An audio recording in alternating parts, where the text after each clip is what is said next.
Hello everyone, welcome to course creel. तो आज हमारा लेक्चर नंबर 9 है वेक्टर स्पेसेस।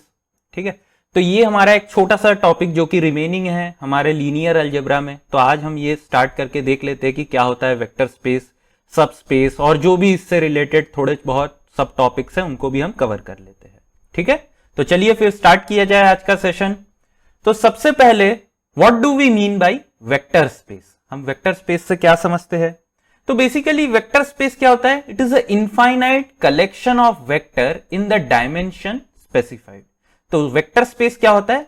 एक हमारे डायमेंशन जिसके अंदर की सारे कलेक्शंस ऑफ वेक्टर्स जो मौजूद है उसको हम क्या बोलते हैं? Vector space. जैसे कि हमारा R2 डायमेंशन होता है, मतलब एक 2 डायमेंशन स्पेस। R3 होता है 3 डायमेंशन स्पेस। ऐसे ही हमारा R4 होता है और Rn डायमेंशंस भी होते हैं। ठीक है, तो ये हमारा क्या है? आपका हमारा वेक्टर स्पेस का डेफिनेशन है। क्या बोला मैं वेक्टर स्पेस का? कि ये जो R2 स्पेस है इसके अंदर जितने भी हमारे वेक्टर्स मौजूद है उनको हम क्या बोलते हैं? Collection of all those vectors are defined as your vector space. Okay, so in vector space there are two basic operation that we can always perform. So what are those?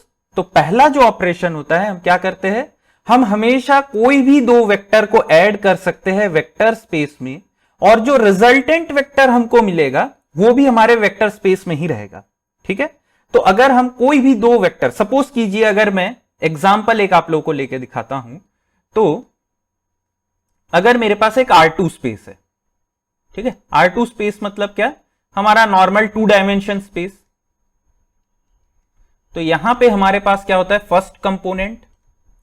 तो linear algebra में इसको first component बोलते हैं हम लोग। ठीक है, या हम क्या जानते हैं? ये हमारा एक्स एक्सिस भी होता है and this is our second component also known as Y axis. ठीक है, तो वाई एक्सिस भी है।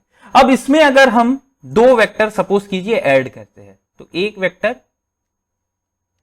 हमारा सपोज कर लीजिए आई कैप प्लस जे कैप है और एक वेक्टर अगर मेरे पास है कुछ इस तरीके से,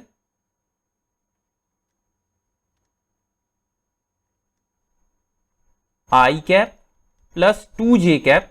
तो इन दोनों का देखिए जो एडिशन होगा या जो रिजल्टेंट होगा वो बेसिकली क्या होगा? 2 आई कैप प्लस 3 जे कैप, ये इसका रिजल्टेंट है। तो बेसिकली ये भी आप अगर देखेंगे तो ये भी मेरा क्या है? ये मेरे 2 डायमेंशन स्पेस में है। तो अब बेसिकली एक वेक्टर स्पेस क्या है? ये जो मेरा 2 डायमेंशन स्पेस है, ठीक है, 2 डायमेंशन स्पेस है, इसके अंदर जो इनफाइनाइट कलेक्शंस ऑफ वेक्टर है इसको हम क्या बोलते हैं? वेक्टर स्पेस बोलते हैं। और वेक्टर स्पेस में हम हमेशा दो तरह के ऑपरेशंस परफॉर्म कर सकते हैं। सबसे पहला क्या? हम कोई भी दो वेक्टर अगर वेक्टर स्पेस से लेते हैं और अगर हम उनका रिजल्टेंट देखते हैं तो जो रिजल्टेंट होगा वो भी बेसिकली क्या होगा? हमारे जो है ये हमारा आपके वेक्टर स्पेस में ही लाई करेगा। ठीक है, तो ये हमारा फर्स्ट प्रॉपर्टी है। सेकंड क्या है?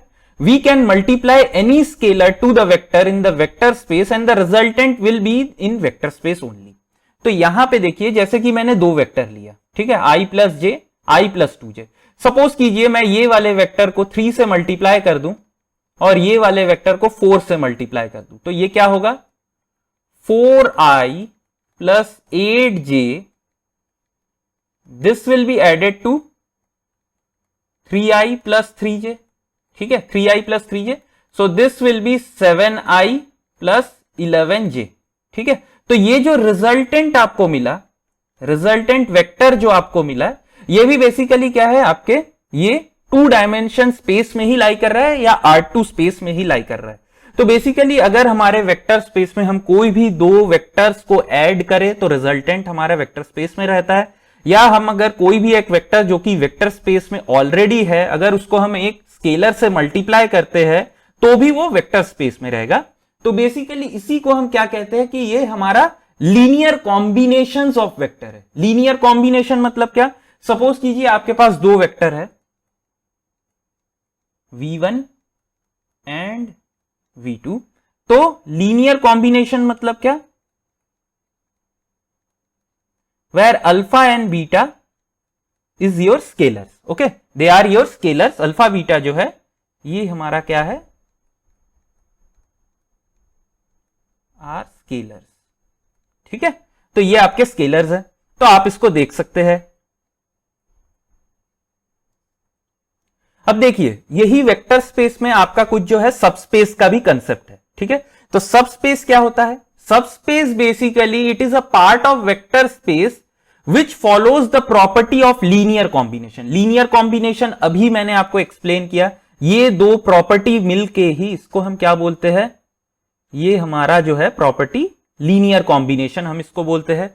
तो वेक्टर स्पेस के अंदर ही अगर हमारे पास और एक सबस्पेस हो जो कि ये प्रॉपर्टी फॉलो करता है, किसका, अगर ये जो भी लीनियर कॉम्बिनेशंस के प्रॉपर्टीज को अगर फॉलो करता है तो हम इसको क्या बोलते हैं, हम इसको सबस्पेस बोलते हैं, ठीक है। तो अब अगर मैं आपसे पूछूं, सपोज कीजिए मेरे पास R2 वेक्टर स्पेस है, ठीक है, R2 वेक्टर स्पेस है, तो इसमें हमारा सबस्पेस कौन सा है, सपोज कीजिए क्या ये मेरा फर्स्ट क्वाड्रेंट जो है, ये हमारा फर्स्ट क्वाड्रेंट है, ये सेकंड क्वाड्रेंट, ये थर्ड क्वाड्रेंट और ये फोर्थ क्वाड्रेंट, ठीक है। तो ये जो हमारा फर्स्ट क्वाड्रेंट है, क्या ये हमारा सबस्पेस है R2 वेक्टर स्पेस का, चेक कर लेते हैं। तो देखिए अगर सपोज कीजिए मेरे पास एक वेक्टर है, ठीक है, फिर से मैं एक वेक्टर ले लेता हूं आई कैप प्लस जे कैप, तो ये मेरा y कंपोनेंट है, ये x कंपोनेंट है, ठीक है। तो i प्लस जे, तो अब देखिए अगर मैं यहां पे कोई भी दो वेक्टर्स को ऐड करता हूं, ठीक है, कोई भी दो वेक्टर को ऐड करता हूं तो मेरे को जो रिजल्टेंट वेक्टर मिलेगा, अगर मैं कोई भी दो वेक्टर सपोज कीजिए i प्लस जे और एक ले लेता हूं मैं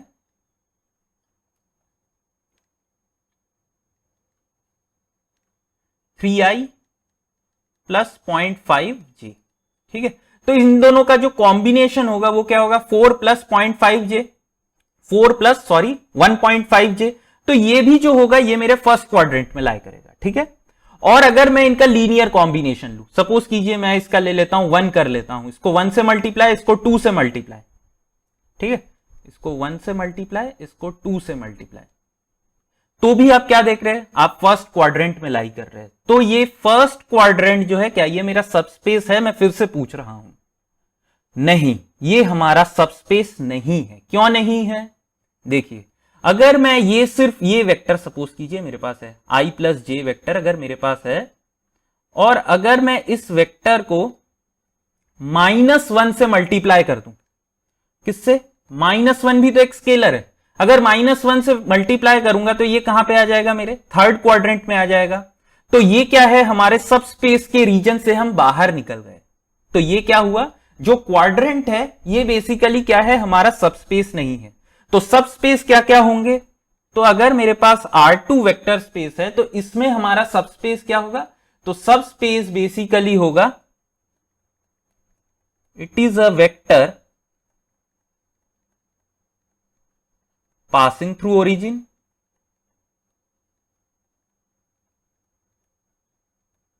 पासिंग थ्रू ओरिजिन। तो ये जो मेरा वेक्टर है बेसिकली देखिए i प्लस जे, ठीक है, ये i प्लस जे, तो ये स्ट्रेट लाइन, ये एक स्ट्रेट वेक्टर है पासिंग थ्रू द ओरिजिन। अब अगर इस वेक्टर में मैं देखिए -1 से अगर मल्टीप्लाई करता हूं तो क्या होगा, ये वेक्टर कहीं पे यहां पे लाई करना स्टार्ट कर जाएगा, है ना, यहां पे कहीं आएगा -1 माइनस जे, तो ये तो लेकिन इसी वेक्टर के ऊपर ही है। अब सपोज कीजिए कोई भी दो वेक्टर ले लीजिए जो कि ये दो वेक्टर के ऊपर है, जैसे कि मैं ले लेता हूं i प्लस जे और एक वेक्टर ये मेरा v1 है, v1 वेक्टर, v2 वेक्टर मैं ले लेता हूं 3i cap plus 3j cap, ये भी इसी वेक्टर के ऊपर ही है। तो इन दोनों का कॉम्बिनेशन देखिए क्या होगा, 4i प्लस 4j कैप, तो ये भी तो इसी लाइन के ऊपर ही है। तो इसीलिए अ vector passing through the origin, vector passing through the origin, it is what, it is your subspace. अब पकड़िए अगर आपके पास एक कोई वेक्टर ऐसा है, ठीक है, कोई वेक्टर अगर आपके पास ऐसा है which is not a straight line passing through the origin. अब यहां पे आप करके देखिए, ठीक है, कोई भी दो वेक्टर ले लीजिए। सपोज कीजिए मैं एक वेक्टर लेता हूं जो कि कुछ ऐसा दिखता है। देखिए एक वेक्टर यहां पे लेता हूं, एक वेक्टर यहां पे लेता हूं, ठीक है। तो इन दोनों का जो भी आप लेंगे तो आप देखेंगे क्या, आप इसके बाहर, ये लाइन के बाहर चले जाएंगे कहीं पे, है ना। जो वेक्टर आएगा, सपोज कीजिए ये जो है मेरा लाइन, अब ये वेक्टर आप लोगों को खुद को डिफाइन करना पड़ेगा। तो जो भी आप देखेंगे, अगर आप सॉल्व करते भी है इसको, ठीक है, आप सॉल्व कीजिए इसको। जैसे कि यहां पे आपको ये क्या दिख रहा है, ये जो वेक्टर है ये मेरा, एज्यूम कर लेता हूं मैं, यहां पे x का वैल्यू माइनस, तो माइनस i प्लस j है, ये सपोज कर लेते हैं। और ये जो वेक्टर है ये क्या है मेरा, ये i प्लस 2j है, ठीक है, i प्लस 2j है। अब जो रिजल्टेंट होगा इस वेक्टर का वो क्या होगा, अगर मैं रिजल्टेंट का बात करूं तो ये रिजल्टेंट जो होगा यहां पे ये हो जाएगा आपका 0 प्लस 3j। तो 0 प्लस 3j आपका कहां लाई करेगा, ये तो कहीं यहां पे लाई करेगा। ये जो वेक्टर है ये तो कहीं यहां पे, क्योंकि x कंपोनेंट यहां 0 है, सिर्फ j कंपोनेंट है, तो ये वेक्टर कहीं ये पॉइंट पे लाई करेगा। तो आप क्या देख रहे हैं, ये तो इस लाइन के ऊपर नहीं है। तो बेसिकली आपका जो रिक्वायरमेंट है जो कि सब स्पेस के लिए, वो क्या है, अ vector passing through the origin. R2 के लिए बता रहा हूं। अगर सेकंड में प्रॉपर्टी की बात करूं तो क्या होगा, जीरो वेक्टर। तो जीरो वेक्टर भी जो है, या ओरिजिन जिसे कहते हैं, ये भी हमारा क्या है, ये एक हमारा सबस्पेस है, ठीक है, ये भी हमारा एक सबस्पेस है। और थर्ड क्या है, R2 खुद ही खुद में एक सबस्पेस है। तो R2 अगर मैं पूरे R2 को भी ले लूंगा तो R2 is also a subspace of R2 only, ठीक है। अब सिमिलरली अगर मैं आप लोगों के लिए 3 डायमेंशन वेक्टर स्पेस में बात करूं, R3 वेक्टर स्पेस का सबस्पेस क्या क्या होगा,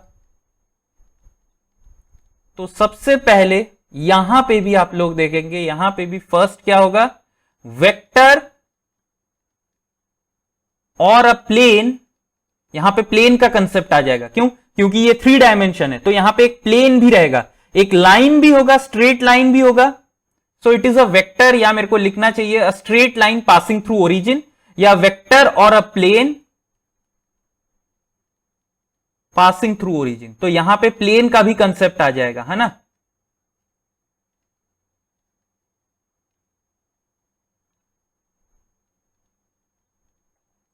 नेक्स्ट क्या है मेरा, नेक्स्ट जो होगा यहां पे जीरो वेक्टर आएगा। जीरो वेक्टर जो है ये खुद ही खुद में हमारा क्या बोलते हैं, सबस्पेस होता है। और तीसरा क्या है, R3 वेक्टर इटसेल्फ, ठीक है, itself it will be what, it will be also your vector space only, ठीक है। तो ये आपको ध्यान में रखना है कि वेक्टर स्पेस, सब स्पेस, ये सब क्या होता है। तो R3 वेक्टर स्पेस का जो सबस्पेस है मैंने आपको बताया, तो हम लोगों को मोस्ट प्रोबेबली बस यहीं तक गेट एग्जाम में पूछा जाता है, R2 वेक्टर स्पेस का सबस्पेस बताइए। R3 में भी नहीं पूछा जाता है, ठीक है। अब जो है ये हमारा एक इंपॉर्टेंट टॉपिक है, ये क्या है, सबस्पेस ऑफ अ मैट्रिक्स। तो ये सबस्पेस ऑफ मैट्रिक्स बेसिकली क्या होता है, अगर मैं बात करूं तो subspace of a matrix, suppose कीजिए मैं ये जो कंसेप्ट है ये आप लोगों को मैं एग्जांपल से बताता हूं। तो सपोज कीजिए हमारे पास एक मैट्रिक्स है, जो मैट्रिक्स ऐसा दिख रहा है आपका, इसका ऑर्डर क्या है, 3 रो 2 कॉलम्स, तो 3 क्रॉस 2।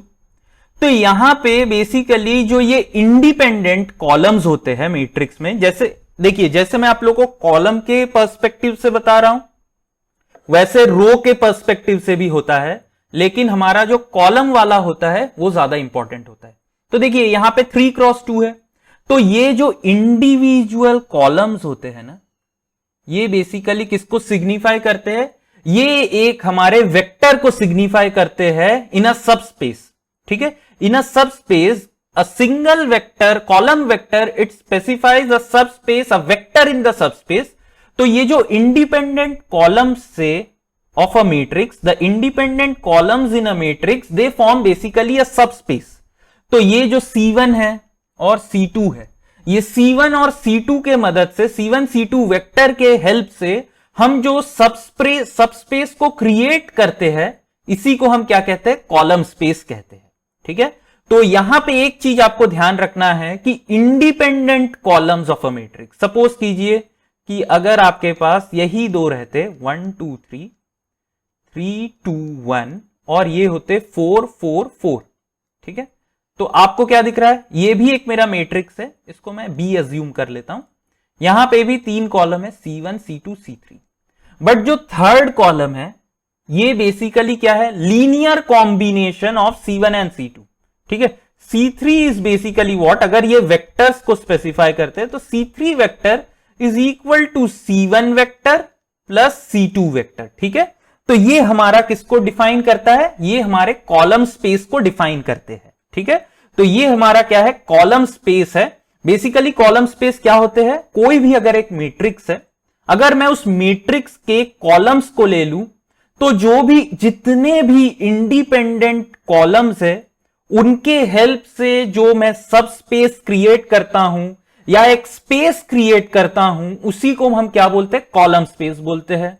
अब अगर कोई भी एक मैट्रिक्स में मैं ये सेम कंसेप्ट को रो के अलॉन्ग में ले लूं, मतलब मैं एक रो को पकड़ लूं अगर, तो जो वो रो, जो इंडिपेंडेंट रोज है उस मैट्रिक्स में, उसके हेल्प से जो भी मैं सब स्पेस या स्पेस को क्रिएट करता हूं, यहां पे सब स्पेस बोलना ज्यादा सही रहेगा, तो जो भी मैं सब स्पेस क्रिएट करता हूं तो उसको हम क्या बोलते हैं, रो स्पेस बोलते हैं।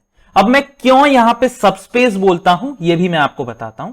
तो देखिए ऊपर जो मैट्रिक्स है ये क्या है, 1 2 3, ये क्या है 3 2 1। अब मेरे को बताइए C1 जो है ये कौन से वेक्टर स्पेस में लाई कर रहा है, R2 वेक्टर स्पेस में कि R3 में है, ये हमारा किस में है, C1 C2 जो है ये R3 वेक्टर स्पेस में है। अब R3 वेक्टर स्पेस में हम अभी आगे चल के देखेंगे एक कंसेप्ट आता है बेसिस। बेसिस मतलब क्या, एक R3, जैसे कि सपोज कीजिए ये हमारा पीछे हम देख रहे थे अभी X और Y कंपोनेंट में, यहां पे मैं कोई भी वेक्टर को डिफाइन कर सकता हूं, कोई भी vector with the help of 2 vectors, they are 1 0 and 0 1। तो 1 0 बेसिकली क्या है, ये मेरा x कोऑर्डिनेट है और ये क्या है, मेरा y कोऑर्डिनेट है। तो इसके हेल्प से, as this is a R2 dimension vector space, so minimum number of independent vectors required for defining this entire vector space, entire R2 vector space, how many such vectors are required, 2 vectors are required. Similarly for R3, अगर मैं R3 vector space को completely define करना चाहूं, मतलब एक single vector भी skip नहीं होना चाहिए, तो मिनिमम मेरे को कितने वेक्टर्स होने चाहिए, मेरे को 3 वेक्टर्स होने चाहिए, 3 इंडिपेंडेंट वेक्टर्स होने चाहिए, तभी मैं टोटल R3 वेक्टर स्पेस को स्पैन कर पाऊंगा। तो बेसिकली ये जो वेक्टर्स होते हैं इनको हम क्या बोलते हैं, बेसिस बोलते हैं। Basis are those vectors with the, basis are basically those independent vectors with the help of which we can span an entire space. अभी मैं आपको बताऊंगा अभी स्पैन क्या होता है, हमारा बेसिस क्या होता है, ये सब मैं बताऊंगा, लेकिन अभी एक सिंपल टर्म में मैं आपको बोल रहा हूं कि ये R3 वेक्टर स्पेस को डिफाइन करने के लिए मेरे को मिनिमम 3 वेक्टर्स चाहिए, 3 इंडिपेंडेंट वेक्टर्स चाहिए, तो यहां पे मैं क्या कर पाऊंगा, पूरे R3 को मैं कवर कर पाऊंगा। लेकिन यहां पे देखिए ये 1 2 3 और 3 2 1, ये दोनों जो है ये मेरे इंडिपेंडेंट वेक्टर्स है, इंडिपेंडेंट वेक्टर्स है, और आप लोगों को पता भी है, मैंने सिखाया भी है कि कैसे करके इंडिपेंडेंट वेक्टर्स कैलकुलेट करते हैं हम, ठीक है। तो ये दोनों इंडिपेंडेंट वेक्टर्स है, आप लोगों को पता है। अब यहां पे ये जो है C1 C2 है हमारा इंडिपेंडेंट, लेकिन R3, total R3 vector space को डिफाइन करने के लिए मेरे को कितने वेक्टर्स चाहिए, कितने इंडिपेंडेंट वेक्टर्स चाहिए, 3 इंडिपेंडेंट वेक्टर्स चाहिए। तो यहां पे मेरे पास सिर्फ 2 है, तो कुछ पार्ट जो होगा ये R3 का मैं उसको कवर नहीं कर पाऊंगा with the help of this 2 vectors, so that is why it is known as sub space, not the vector space.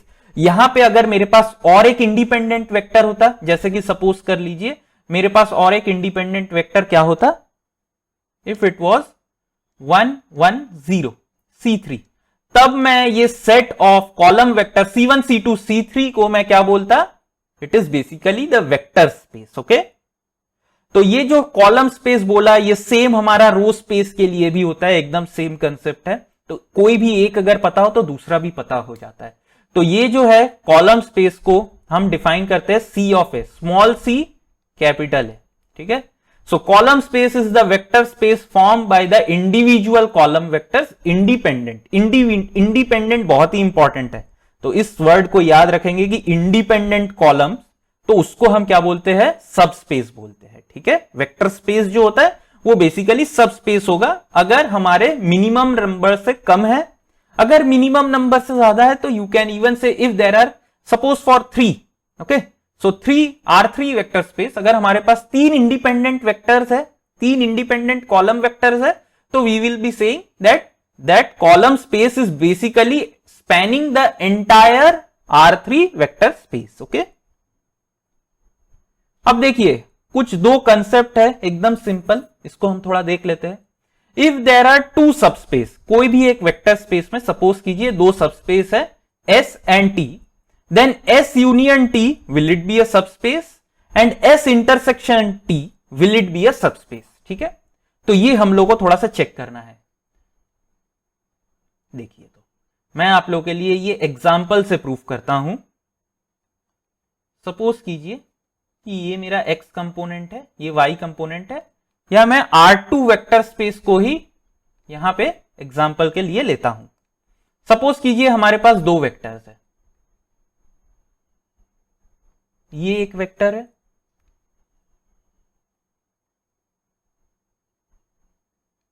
ये एक वेक्टर है, ठीक है। तो ग्रीन कलर का एक वेक्टर स्पेस है हमारे पास। तो मैंने आपको पहले ही पता है एक सब स्पेस बेसिकली क्या होता है, straight line passing through the origin और a vector passing through the origin, और ये दोनों ही आप देख सकते हैं it is a vector passing through the origin. तो अब यूनियन बेसिकली मेरा क्या है, यूनियन, तो आप लोगों को क्या लगता है क्या ये यूनियन जो होंगे इन दोनों वेक्टर स्पेस, मतलब ये जो बीच का पोजीशन होगा, ठीक है, क्या ये मेरा सब स्पेस होगा, सब स्पेस होगा क्या, ये नहीं होगा। क्यों नहीं होगा, देखिए अब मैं एग्जांपल से आप लोगों को समझाता हूं। सपोज कर लीजिए कि ये वेक्टर है 3 + 2j, 3i + 2j, और ये जो है 0.5i + 0.5j। तो इन दोनों को अगर मैं ऐड करता हूं तो मेरा रिजल्टेंट वेक्टर जो है इसके बीच में लाई होना चाहिए, अगर ये सबस्पेस होगा यूनियन। तो देखिए तो ये कहां लाई करता है, 3.5i + 2.5j। तो 3.5i 2.5j ये आपका जो होगा, ये यहां पे ये पॉइंट तो है, तो इससे भी थोड़ा सा आगे और थोड़ा सा ऊपर, तो कहीं यहां पे लाई करेगा। तो basically it will be a vector something like this, okay, straight line passing through the origin. तो ये आप क्या देख रहे हैं, ये वेक्टर स्पेस से बाहर है। तो हमेशा याद रखिए कि S यूनियन T जो होगा ये मेरा क्या होगा, ये सबस्पेस नहीं होगा। तो बेसिकली यूनियन मतलब क्या, ऑल द कॉमन। तो आप यहां पे भी कंसीडर कर सकते हैं ये होल स्पेस को, ठीक है, ये होल स्पेस को भी कंसीडर कर सकते हैं। लेकिन आप क्या देख रहे हैं, अगर आप ये होल स्पेस को कंसीडर करेंगे तो ये जो मिडल वाला पोजीशन है यहां पे वेक्टर्स नहीं लाई करेंगे, ठीक है। तो इससे क्या होगा, ये हमारा जो है S यूनियन T जो है ये हमारा सबस्पेस नहीं फॉर्म करता है। ओके, तो ये आप लोग रिमेंबर करेंगे क्या कि अगर हमको 2 सबस्पेस दिए हुए हैं तो उसका यूनियन जो होता है वो हमारा सबस्पेस नहीं होता है, ठीक है, it is not a subspace cross. अब अगर मैं सबस्पेस का इंटरसेक्शन करूं तो देखिए इन दोनों सबस्पेस का इंटरसेक्शन क्या होगा, द कॉमन पॉइंट। तो ये जो है ओरिजिन हमारा कॉमन पॉइंट है, ये ओरिजिन और 0 वेक्टर। तो मैं आपको पहले ही बता चुका हूं कि 0 वेक्टर जो होता है वो हमारा सबस्पेस होता है। तो कभी भी अगर इंटरसेक्शन का बात किया जाए 2 सबस्पेस का, तो आप लोग ध्यान रखेंगे कि वो जो है सबस्पेस फॉर्म करता है, ठीक है। तो ये जो 2 बेसिक सवाल है ये इंजीनियरिंग सर्विसेज में पूछा गया है एक बार, तो मैं इसीलिए सोचा हूं कि इसको थोड़ा सा डिस्कस कर दिया जाए आप लोगों के साथ, ठीक है। अब देखिए मैं आप लोगों के साथ कुछ इंडिपेंडेंस का बात कर लेता हूं, ठीक है। इंडिपेंडेंस ऑफ वेक्टर्स क्या होते हैं, तो पहले ही हमने ये सब इंडिपेंडेंट जो है ये देख लिया है हमने, फिर भी मैं थोड़ा सा यहां पे आप लोगों को बता देता हूं। तो अगर हमारे पास सपोज कीजिए वेक्टर है x1 x2 टिल xn, तो ये इंडिपेंडेंट कब होंगे वेक्टर, अगर मैं ये वेक्टर्स के लीनियर कॉम्बिनेशन लू, ठीक है। लीनियर कॉम्बिनेशन मतलब क्या, कोई भी एक स्केलर के साथ c1 x1 c2 x2 ऐसे ही cn xn तक, ठीक है। और if it is not equal to 0 for any other value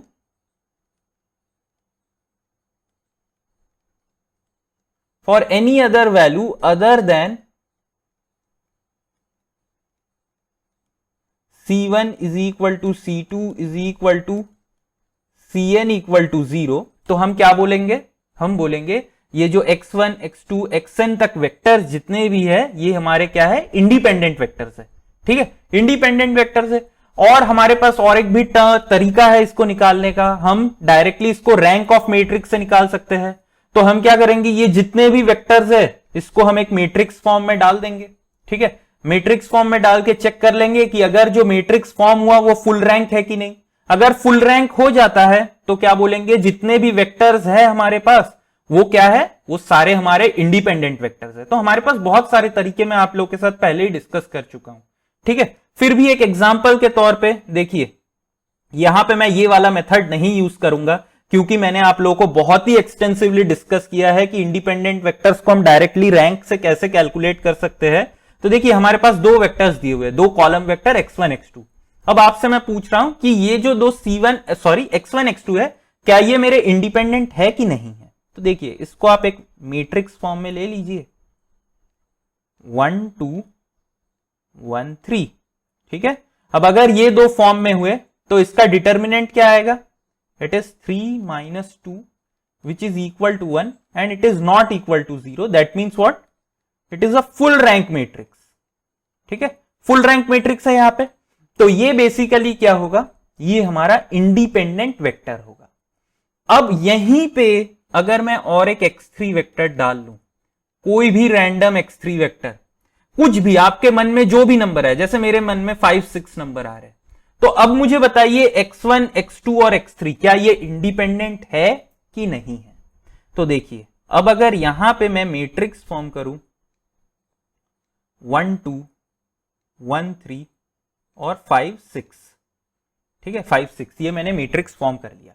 अब मुझे बताइए इसका मैक्सिमम रैंक क्या हो सकता है। तो दिस इज बेसिकली 2 क्रॉस 3, तो मैक्सिमम रैंक इसका क्या हो सकता है, ये मैट्रिक्स का मैक्सिमम रैंक मेरे 2 होंगे। तो यहां पे आपको ये पता होना चाहिए कि ये जो है ये दो वेक्टर R2 स्पेस में लाई करता है, ठीक है, R2 वेक्टर स्पेस में लाई कर सकता है। तो यहां पे सिर्फ कोई भी दो इंडिपेंडेंट वेक्टर्स हो सकते हैं, ठीक है। जो थर्ड वेक्टर होगा वो बेसिकली डिपेंडेंट होगा जो भी दो वेक्टर्स हमने लिए हैं। और अगर आपको बिलीव नहीं होता है तो मैं आपको प्रूफ करके दिखाता हूं। देखिए यहां पे ये है, ठीक है, तो ये मैट्रिक्स का रैंक क्या होगा। अगर मैं आप लोगों से रैंक पूछूं तो रैंक यहां पे आप लोगों का इसका क्या होगा, रैंक तो 2 होगा। और अगर आपको नहीं समझ में आ रहा है तो देखिए मैं आप लोगों को नेक्स्ट पेज में पूरा सॉल्व करके दिखा देता हूं। 1 2 1 3 और 5 6, ठीक है, इसका रैंक आपको कैलकुलेट करना है। तो देखिए करते हैं यहां पे, तो यहां पे इसको 2 से मल्टीप्लाई करके इससे माइनस करूंगा तो 1 1 5, इसको 2 से मल्टीप्लाई करके माइनस तो 0, ये 1 हो जाएगा और ये -4, ठीक है। आप कुछ भी कर लीजिए, आप एक रो ऑफ 0 को नहीं बना सकते हैं यहां पे, ठीक है। अब अगर आप लोग पूछेंगे कि C1 C2 C3 में क्या रिलेशनशिप है, तो मैं वो भी आपको फाइंड करके दिखा सकता हूं। देखिए C1 C2 C3 में क्या रिलेशनशिप है अगर आप लोगों को चाहिए तो देखिए आप लोगों को ये रिलेशनशिप भी फाइंड करके दिखा देता हूं कि C1 C2 C3 में क्या रिलेशनशिप है।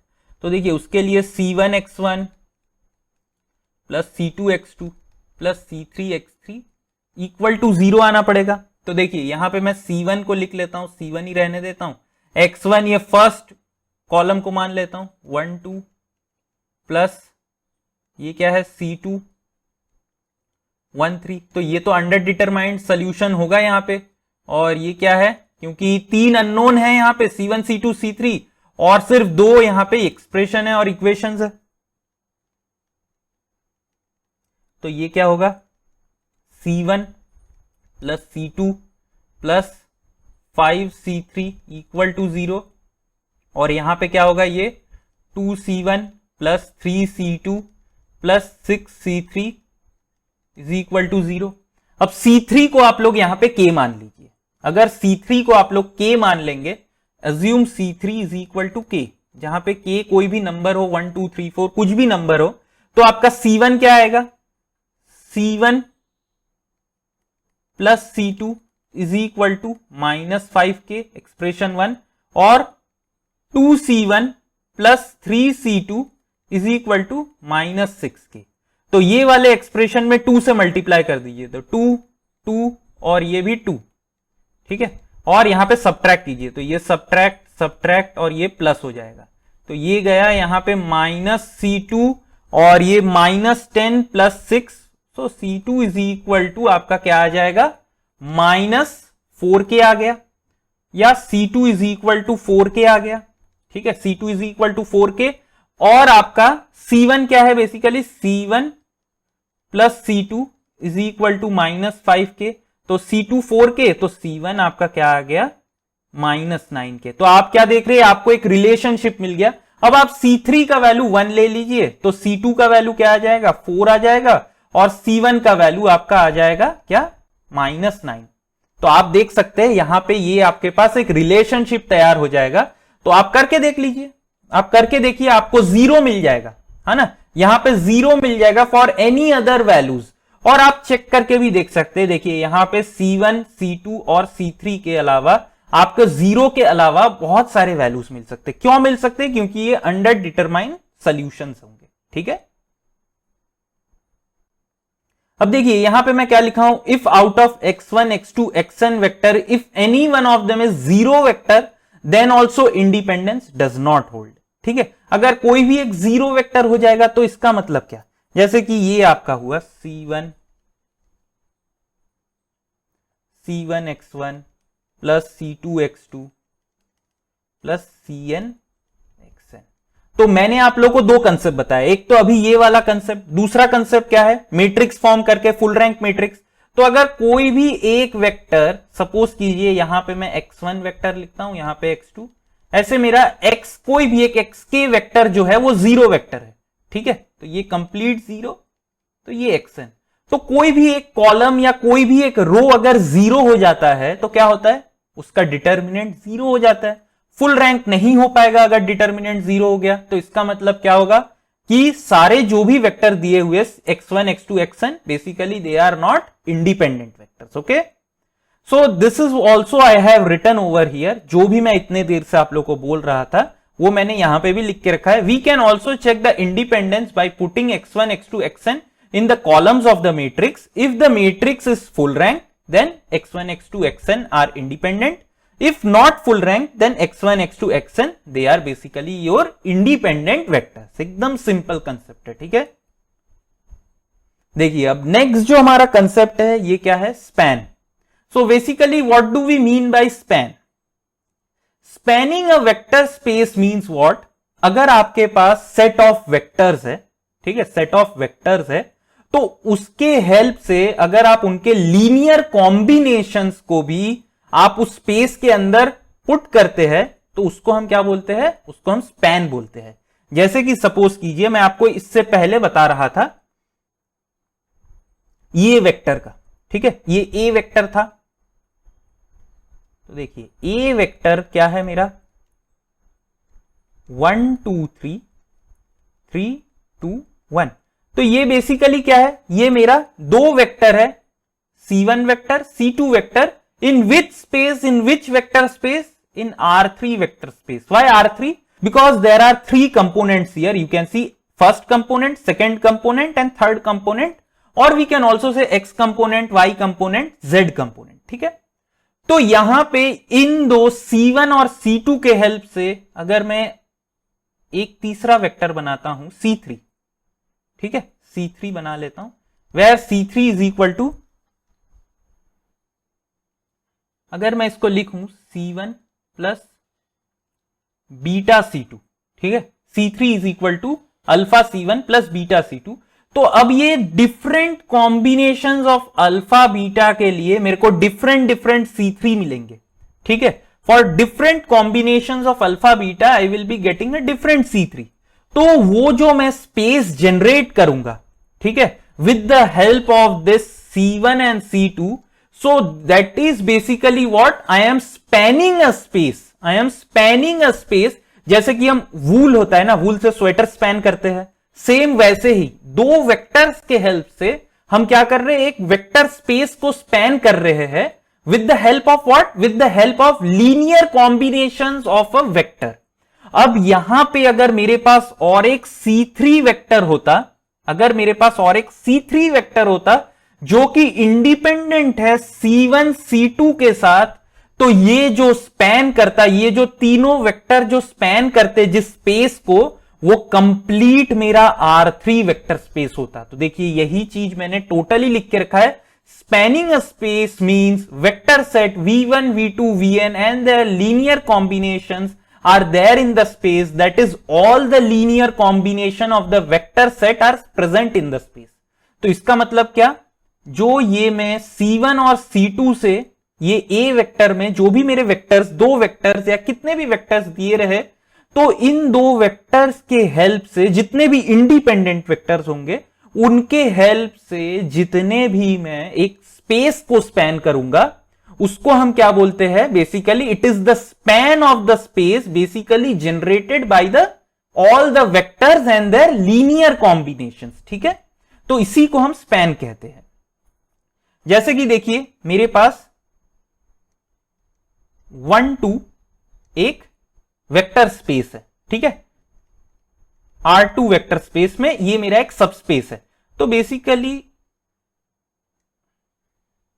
देखिए 1 2 मतलब क्या, ये कुछ यहां पे ऐसे लाई करेगा ओरिजिन से, ठीक है, ओरिजिन से कुछ ऐसे ही लाई करेगा ये हमारा।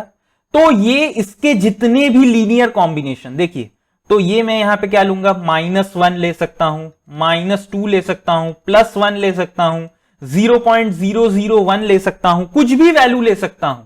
तो इसके वजह से एक स्ट्रेट लाइन मेरे को मिलेगा, ठीक है, एक स्ट्रेट लाइन मिलेगा। तो basically this vector it is spanning a space which is a subspace in R2। अब देखिए इसी में हमारा है जो एक नेक्स्ट कंसेप्ट, वो क्या है, बेसिस। तो बेसिस भी बहुत ही सिंपल कंसेप्ट है। Basis for a space is a vector space और a vector set with two properties. देखिए बेसिस फॉर अ स्पेस, तो बेसिस जो होता है ये एक स्पेस के लिए ही डिफाइन होता है ना, कोई भी एक space, R2 vector space, R3 vector space, Rn vector space, कोई भी वेक्टर स्पेस के लिए ही ये डिफाइन होता है। तो basis for a space is a vector set V1 V2 till Vd with two properties। क्या two properties, first properties they are independent, तो जितने भी वेक्टर है बेसिस में उनको इंडिपेंडेंट होना पड़ेगा। And the next property is what, they span the entire space, entire space. अब जैसे कि मैं एक एग्जांपल लेता हूं, सपोज कीजिए मेरे पास दो वेक्टर है 1 0 एंड 0 1। अब मेरे को बताइए क्या ये, पहले तो ये मेरा कौन से वेक्टर में लाई कर रहा है, कौन से वेक्टर स्पेस में ये दो वेक्टर लाई कर रहे हैं, R2 वेक्टर स्पेस में। कैसे पता चला, क्योंकि यहां पे दो कंपोनेंट है, इसीलिए R2 वेक्टर स्पेस में। अब क्या ये दो वेक्टर, बताइए क्या ये दो वेक्टर इंडिपेंडेंट है, इंडिपेंडेंट है क्या, तो देखिए इंडिपेंडेंट तो है, ठीक है। क्या ये दो वेक्टर एंटायर वेक्टर स्पेस को स्पैन कर सकते हैं, R2 वेक्टर स्पेस को। तो बेसिकली ये देखिए ये जो दो वेक्टर है ये मेरा क्या है, एक मेरा 1 0 जो है ये तो x एक्सिस है, और 1 0 1 जो है ये मेरा y एक्सिस है, ठीक है, ये y एक्सिस है। क्यों, क्योंकि हमको पता है ये x y ऐसे ही लिखते हैं ना हम, ठीक है।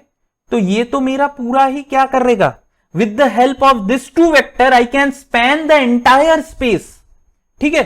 तो basically this 1 0 and 0 1 they are what, they are the basis of your R2 vector space. अब सपोज कीजिए मैं आपको और एक एग्जांपल देता हूं। अब 1 2 1 0, ठीक है, ये दो आपको मैंने वेक्टर्स दिए। अब बताइए क्या ये दो वेक्टर बेसिस है? देखिए सबसे पहला क्या है, C1 C2। क्या ये दो वेक्टर इंडिपेंडेंट है? बेशक ये दो वेक्टर इंडिपेंडेंट है। क्या ये दो वेक्टर एंटायर R2 को स्पैन कर सकते हैं?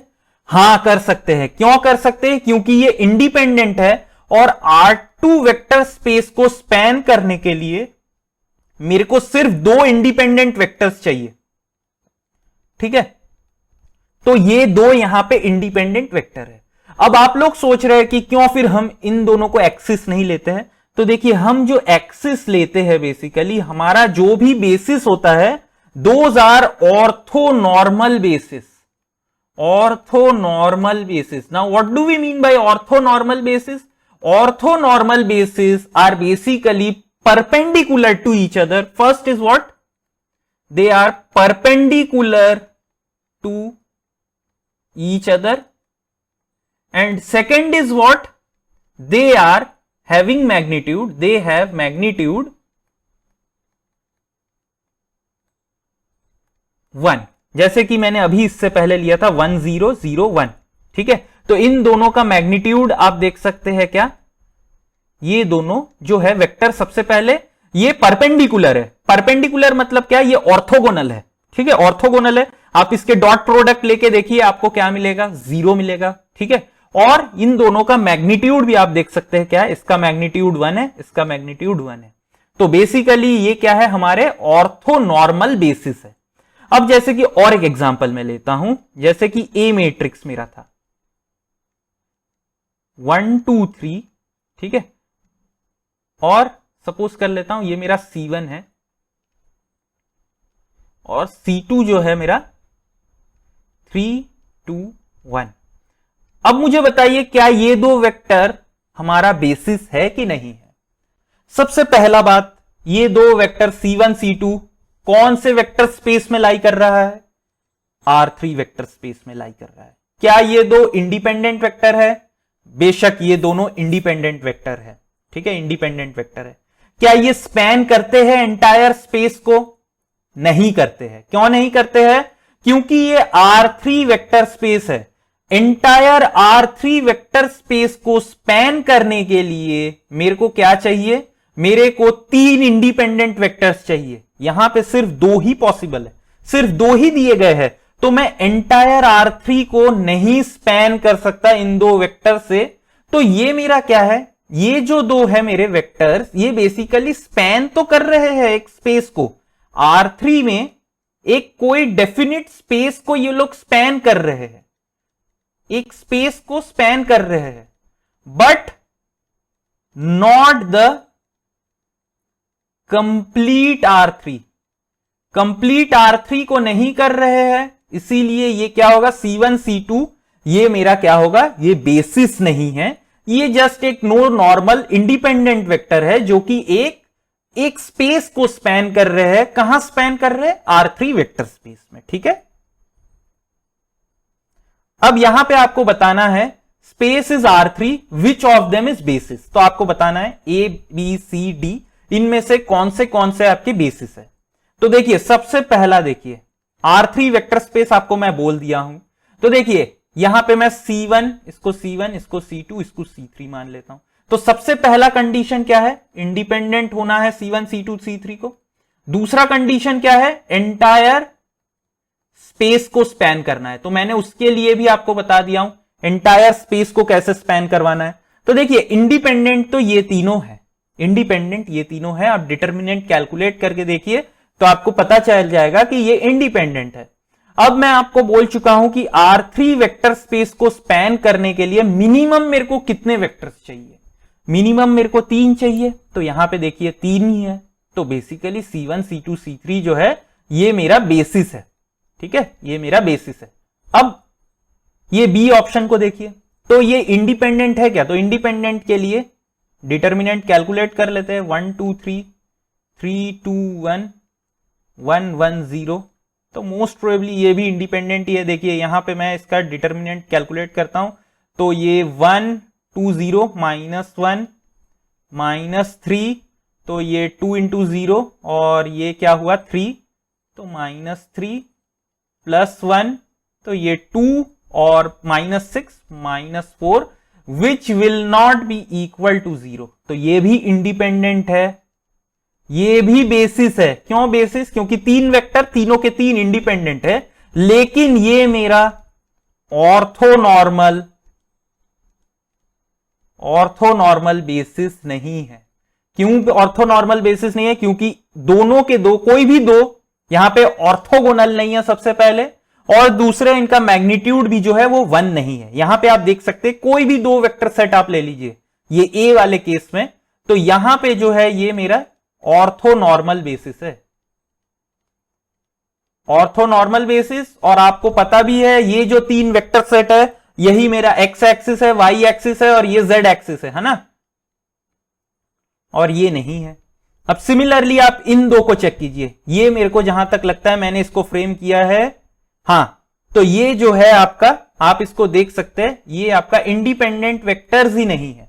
यहां पे अगर मैं इसका डिटर्मिनेंट कैलकुलेट करूं तो देखिए 1 4 7 2 5 8 3 6 9, तो कैलकुलेट करूंगा तो क्या आएगा 1 और ये 9 5 45 48 -3 -2 इंटू 36 42 -6 और यहां पे +3, तो ये क्या हुआ 8 4 32 35 -3, तो ये क्या आ गया -3 +12 और ये मेरा आ गया -9, तो ये मेरा आ गया इक्वल टू 0। इसका मतलब ये इंडिपेंडेंट ही नहीं है, तो फर्स्ट कंडीशन ही फुलफिल नहीं कर रहा है, तो ये मेरा बेसिस हो ही नहीं सकता। और यहां पे आप देखेंगे कि ये जो दो वेक्टर है ये इंडिपेंडेंट वेक्टर्स तो है, लेकिन ये स्पैन नहीं करेंगे एंटायर R3 स्पेस को, R3 वेक्टर स्पेस को नहीं स्पैन करेंगे, इसीलिए ये C1 C2 जो है ये मेरा क्या है, ये बेसिस नहीं है। ठीक है, तो यहां पे मैं कुछ कंप्लीट पॉइंट्स लिख के रखा हूं आप लोगों के नोट्स के लिए। For Rn space the n vector forms a basis when we put the vectors in the columns and the n cross n matrix thus formed has non-zero determinant, then whole space is Rn and the n vectors they form a basis। एकदम simple. अगर independent vectors है, अगर एक Rn space है, ठीक है, Rn space है, Rn space को डिफाइन करने के लिए मेरे को मिनिमम कितने नंबर ऑफ वेक्टर्स चाहिए? जैसे R3 के लिए मेरे को मिनिमम कितने वेक्टर्स चाहिए? 3 वेक्टर्स चाहिए, 3 वेक्टर। अगर ये तीनों के तीन वेक्टर इंडिपेंडेंट वेक्टर हुए तो मैं क्या बोलूंगा, ये जो तीनों वेक्टर है ये मेरे क्या होंगे, बेसिस होंगे। ठीक है, बेसिस होंगे। So usually there are infinite basis vector, यहां पे मैंने इनको बेसिक लिख दिया है, not basic, infinite basis vector होंगे। इनफाइनाइट बेसिस क्योंकि मैंने अभी आपको दिखाया R3 के लिए ये एक बेसिस है, ये एक बेसिस है, पीछे अभी हमने कुछ कुछ कैलकुलेट किया था वहां पे भी बेसिस है, तो मैं ऐसे इनफाइनाइट बेसिस जनरेट कर सकता हूं। लेकिन उन इनफाइनाइट बेसिस में से एक ऐसा सेट होता है, सिर्फ एक ऐसा सेट होता है जो कि ऑर्थोनॉर्मल होता है, तो उसी को हम स्टैंडर्ड लेते हैं। ठीक है, ये देखिए मैंने यहां पे लिख के भी रखा है, usually there are infinite basis vector for n dimension vector space but we take orthonormal basis. ठीक है, orthonormal basis for our consideration. ठीक है, अब अगर मैं डायमेंशन ऑफ स्पेस की बात करूं तो a number of component required to completely span a space, completely spanning a space, तो उसको हम क्या बोलते हैं, डायमेंशन ऑफ दैट स्पेस बोलते हैं। जैसे कि अगर मैं R3 का बात करूं तो what is the dimension of the space, it is 3। Dimension of R2 अगर बात करूं, R2 वेक्टर स्पेस का बात करूं तो वहां पे मेरे को कितने डायमेंशन के वेक्टर्स चाहिए, 2 वेक्टर्स चाहिए 2 × 1 के। ठीक है, तो ये हम क्या बोलते हैं, डायमेंशन ऑफ द स्पेस बोलते हैं। ठीक है, तो इसी के साथ जो है हमारा ये एक छोटा सा एकदम जो कंसेप्ट था, लेकिन बहुत ही इंपॉर्टेंट कंसेप्ट है क्योंकि इससे क्वेश्चन पूछे जाते हैं कि क्या है, बस बेसिस बताइए, कौन सा है आपका ऑर्थोनॉर्मल बेसिस है, ये सब जो भी छोटे छोटे क्वेश्चन है ये आपसे पूछे जाते हैं। ठीक है, तो आशा करता हूं मैं आज का सेशन आप लोग को समझ में आया होगा। अगर कोई पॉइंट आप लोग को ना समझ में आए तो आप लोग मेरे कॉन्टैक्ट डिटेल से मेरे को कॉन्टैक्ट कर सकते हैं या कमेंट सेक्शन में कमेंट कीजिए, ठीक है। तो हमारा जो नेक्स्ट 3 सेशन रहेंगे इसमें हम क्वेश्चन सॉल्व करेंगे लीनियर अलजेब्रा के, ठीक है। तो चलिए फिर मिलते हैं हमारे नेक्स्ट सेशन में। Thank you.